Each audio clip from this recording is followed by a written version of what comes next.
Episode 9 की शुरुआत होती है फेंगमेन हाउस से और वहाँ पे जिनचे ली और वेन से बोल रहे होते हैं कि सेरेमनी जल्दी शुरू होने वाली है, तो हमें क्राउन प्रिंस के लिए एक गिफ्ट तैयार करना होगा। तो वेन बोलते हैं आप चिंता मत करिए, हमारा काम हो रहा है। फिर जिनचे पूछते हैं कि क्या सारे फूल आ गए हैं, तो जिसपे ली बोलती है कि 10 कार्ड्स फूल आ गए हैं और बोलती है कि क्या इतने काफी नहीं है पूरी सेरेमनी को ब्लास्ट करने के लिए। और इसके बाद वेन बोल रहे होते हैं कि सारी चीजें तैयार हैं, बस हम सही समय का इंतजार कर रहे हैं। और ली बोलती है कि मुझसे तो अब इंतजार भी नहीं हो रहा है, जिसपे जिनसे बोलते हैं कि हमें सावधानी से काम करना होगा। मैंने ये भी सुना है कि गार्ड्स ने सिक्योरिटी को और भी ज्यादा बढ़ा दिया है। तो जिस पे ली बोलती है कि आप चिंता मत करिए, मैं भेस बदलने में माहिर हूँ। और इसके दूसरे सीन में ली उसे डॉक्टर की तरह डिस्गाइज हुई होती हैं और देख रही होती हैं यान हुई को सेरेमनी की प्रिपरेशन करते हुए, और सोच रही होती हैं कि अगर ये है यहाँ का इंचार्ज तो क्या इसके पास वो मैप होगा।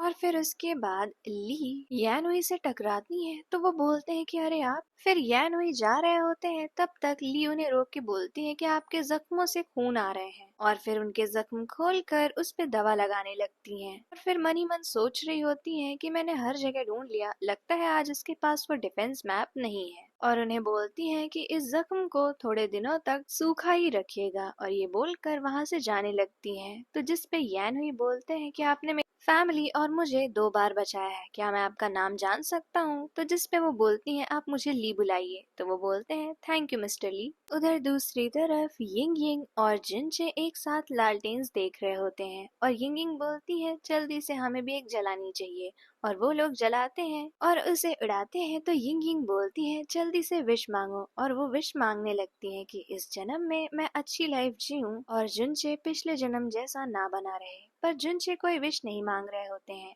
तो यिंग यिंग अपनी आंखें खोलकर देखती हैं और बोलती है कि तुमने क्यों नहीं मांगा। तो वो बोलते हैं कि आपको हेवन से विश मांगने की बजाय मुझसे मांगनी चाहिए। तो वो बोलती है मैं स्नो देखना चाहती हूँ, जिस पे वो सारी लालटेन्स को जला देते हैं और उनकी एशेस गिरने लगती हैं। तो वो बोलती है ये स्नो थोड़ी ना है, ये तो राख है। तो वो बोलते हैं इनमें अंतर क्या है, दोनों ही सफेद हैं, दोनों ही आसमान से गिर रही हैं। जिस पे यिंग यिंग बोलती है अगर उस आग से किसी का घर जल जाता तो जिनचे बोलते हैं तो उससे क्या होता। तो जिस पे यिंग यिंग बोलती है मुझे तुमसे बहस नहीं करनी है, और वहाँ से चली जाती हैं। और जिनचे सोच रहे होते हैं मैं तो बस आपको खुश करना चाहता था, मैंने क्या गलत किया। और इसके दूसरे सीन में जिनचे बहुत ही ज्यादा गुस्सा हो रहे होते हैं, तो इस पे ली बोलती हैं कि आपको इस तरह गुस्सा देखकर लग रहा है आपको प्यार हो गया है। और उधर यान हुई यिंग यिंग से बोल रहे होते हैं जिस दिन डिंग की मौत हुई उस दिन तुमने 5 को छुट्टी दी थी और वो रात में घर भी नहीं आया था,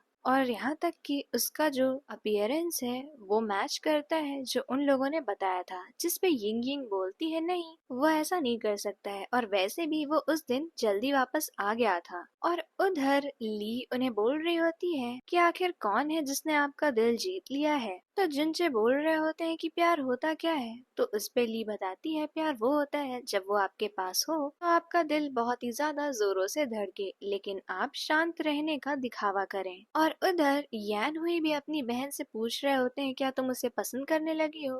पर उसके बाद यिंग यिंग सोच में पड़ जाती है क्या मैं सच में उसे पसंद करती हूँ। तो यान हुई बोलते हैं कोई बात नहीं, और वहाँ से जाने लगते हैं। पर इस पे यिंग यिंग उन्हें रोकती है पर वो रुकते नहीं है। और उधर ली बोल रही होती है क्या वो वही यिंग यिंग है जिसने आपका दिल चुरा लिया। जिस पे जुनचे ली को एक लुक देते हैं और वो बोलती है ठीक है मैं नहीं पूछूंगी। उसके बाद यिंग यिंग अपने कमरे में और जुनचे अपने कमरे में लेटे हुए होते हैं। तो जुनचे पूरे टाइम यिंग यिंग के बारे में ही सोच रहे होते हैं और वो बातें याद कर रहे होते हैं जो आज ली ने बोली थी। और फिर उसके बाद जुनचे यिंग यिंग के कमरे में जाते हैं और उनके बेड पे बैठ जाते हैं, और फिर ली की बातें याद कर रहे होते हैं जब उन्होंने पूछा था अगर मुझे उससे प्यार है तो मुझे पता कैसे चलेगा। तो जिस पे ली बोलती है आसान है, आप बस उसके पास जाके देखिएगा। और इसके बाद जुनचे धीरे धीरे यिंग यिंग के पास आने लगते हैं, और यहीं पर एपिसोड 9 एंड हो जाता है।